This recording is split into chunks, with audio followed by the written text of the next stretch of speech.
మీరు హీరోగా చేశారు కదా, చేసినప్పుడు పరిశ్రమ నుంచి కొన్ని విమర్శలు ఎదుర్కొన్నారంట మీరు. నేను అది ఎదుర్కోలేదు. మ్మ్. నన్ను ప్రశ్న వేసిన వాడు పుట్టలేదు, రాలేదు నా ఎదురుకి. ఎంకరేజ్ చేశారు. ఓకే. నేను ఆ సినిమా చేస్తున్న టైంలో 14 సినిమాలకు అడ్వాన్స్ తీసుకున్నాను ఫోర్స్ఫుల్గా. వద్దంటే సూట్ కేసులు అట్ట పెట్టిపోయేవాళ్ళు. మా మా అడ్వాన్స్ ఇష్టం లేకపోతే ఎవరికన్నా పంచుకోండి సార్ అని అలిగిపోయిన ప్రొడ్యూసర్లు కూడా ఉన్నారు.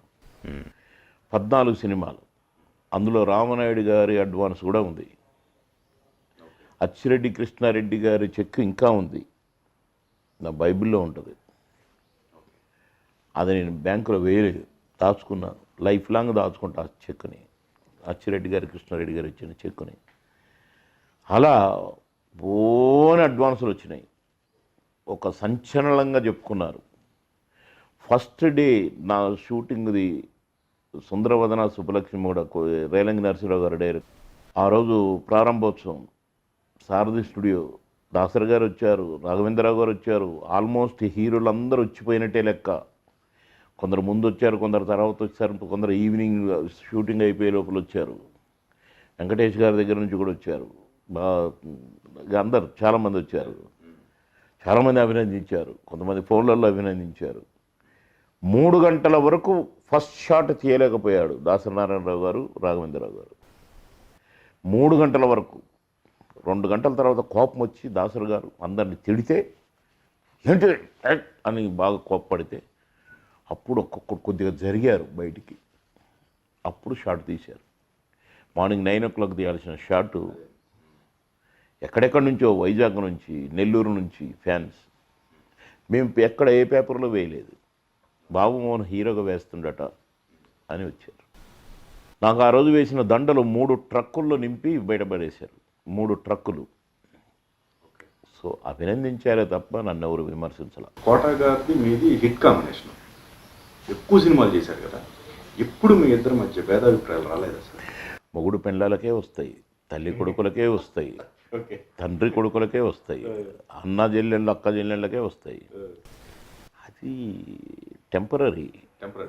మనుషులం కదా. అదే మనుషులకు అన్ని రకాల టెంపర్మెంట్లు ఉంటాయి, ఉండకూడదని ఉంది. ఓ అబ్బా, కౌరవ పాండవులు వాళ్ళకే వచ్చాయి, అటు కౌరవులలో వచ్చాయి. 100 మంది అన్నదమ్ములం అనే కాడ ఇక్కడ 5గురు ఉంటే ఈడ కూడా వచ్చాయి. కాకపోతే బయటికి ఎల్లగక్కున్నారు కొందరు, దాచుకున్నారు కొందరు, ఏదైనా ఉంటేగా కూడా సరి చేసుకున్నారు కొందరు తప్ప ముక్కులు కోసుకోలేదు, సొర్పనకే కోసినట్టు, లేకపోతే ఇంకేం టైం లేదు. కనుక చిన్న చిన్నవి వస్తాయి. మేము అప్పటికప్పుడే సరి చేసుకునేవాళ్ళం, అప్పటికప్పుడే మేము ఒకటికి ఉండేవాళ్ళం. ఒకే ప్లేట్లో భోంచేసేవాళ్ళం నేను, కోట గారు. ఓకే. మేము చెరొక రూమ్లో హోటల్లో ఉంటే కూడా నేనన్నా ఆయన రూమ్లోనే ఉండేది, లేక ఆయనన్నా నా రూమ్లోనే ఉండేది. కొందరు ప్రొడ్యూసర్లు ఈ 2 రూమ్లు ఎందుకు సార్, మాకు అద్దెదండగా, మీరు ఒకటే రూమ్లో ఉంటారు కదా అనేవాళ్ళు. భోజనాలు ఒక క్యారేజ్ పంపితే సరిపోద్ది కదా సార్, 2 ఎందుకు సార్, మీరు తినట్లేదు కదా, ఒక క్యారేజ్ తిని ఒకటి అట్లనే వస్తుంది అనేవాళ్ళు. సో మేమే మా మెయింటెనెన్సే. కనుక మనస్తత్వాలే అన్నీ దేనిది దానికే. కోట గారి తర్వాత మీరు మళ్ళీ ఎక్కువ మీ కాంబినేషన్ అంటే బ్రహ్మానందం గారిది చెప్పుకోవచ్చు. మీ ఇద్దరు సంబంధం ఎలా ఉండేదండి, మీ ఇద్దరి మధ్య కోఆర్డినేషను?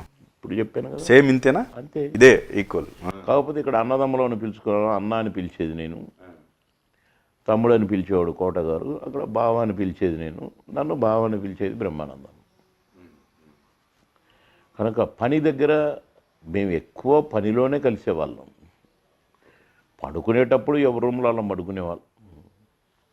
ఆ పనిలో మాకు కాన్సన్ట్రేషన్ అంతా క్యారెక్టర్ ఎట్లా చేయాలి, బ్రహ్మానందం డామినేట్ చేస్తాడేమో, అమ్మ ఒళ్ళు దగ్గర పెట్టుకొని చేయాలి. ప్రతి అక్షరాన్ని 1000 భూతద్దాలతో వాడు ఎక్స్ప్రెషన్ చూసి మనం కూడా దాన్ని మించినది ఇవ్వగలగాలి. ఆ కాంపిటీషన్ ఉండేది మాలో. సాయంత్రంగా కొట్లాడుకుందామా, ఇంటి కళ్ళు దుకాణానికి పోగానే పంచాయతీ పెట్టుకుందామా, సీకుల కడ పంచాయతీ పెట్టుకుందామా, ముక్కల కడ, అది కాదు. మా కాన్సన్ట్రేషన్.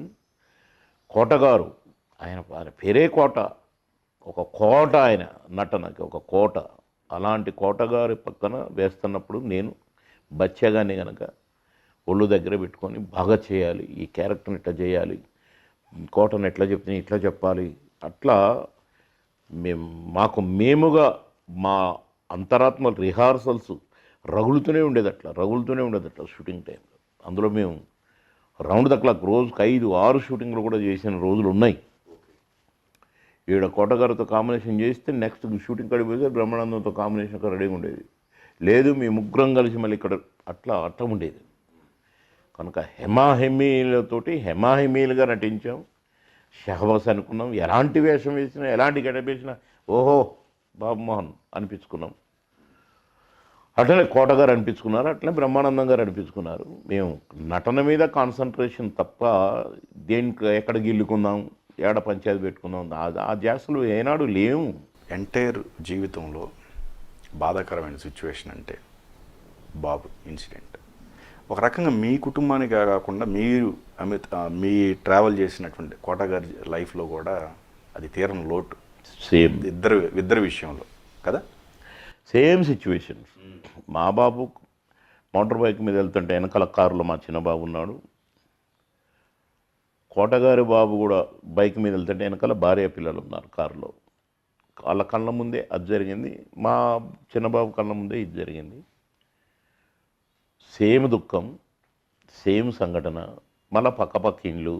మరి ఏ గ్రహచారం ఏమో ఏది అడ్డం వచ్చిందో తెలియదు. మా ఇద్దరికి కడుపు కోత మేము ఇంకా మర్చిపోలేని మరవజాలని అది అతి అతి కరడుగట్టిన చర్య అనుకో ఇది. మేము లక్షలాది మందిని, కోట్లాది మందిని నవ్వించినందుకే మాకు ఇంత నవ్విస్తారా వెదవల్లారా అని మాకు శిక్షేమో తెలియదు. దేవుడి శిక్షని నువ్వెవరా వేయటానికి అనేటోళ్ళం కాదు. అంతటి స్థాయి దేవుడు ఇవ్వలేదు. దేవుడే ఆయన కాబట్టి జరిగింది, అనుభవించాం, ఏడుచాం, ఏడుస్తున్నాం.